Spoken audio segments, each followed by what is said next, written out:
जी काही घटना घडलेली आहे, बिहारमधनं हे कुटुंब या ठिकाणी आलेलं आहे आणि काल दुपारी त्या पीडितेच्या काकांनी तिला मारल्यामुळे ती बाहेर पडली आणि मग रात्री 10 वाजता पोलीस स्टेशनला तक्रार आली की ती पोरगी सापडत नाही आणि मग पोलिसांनी रात्री शोध घेतला तर सकाळी तिचा मृतदेह सापडलेला आहे आणि संशय आहे की लैंगिक अत्याचार देखील झालेला असण्याची शक्यता त्या ठिकाणी आहे।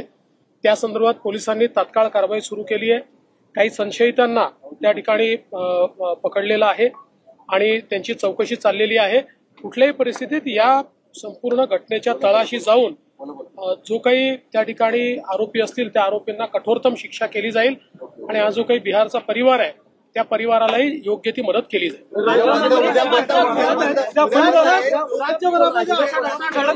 शासन कार्यक्रमांमध्ये मग्न असल्याची टीका केली जाते। एकच बघा, हा कार्यक्रम काय आहे?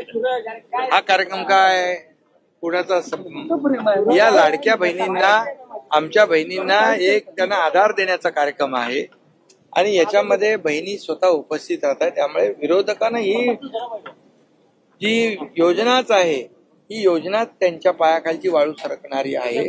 आणि एक मिनिट, यामध्ये एकच मी सांगतो की या योजनेला कसा खोडा घालायचा, ही योजना कशी बदनाम करायची या बाबतीमध्ये सातत्याने त्यांचे प्रयत्न सुरू आहेत।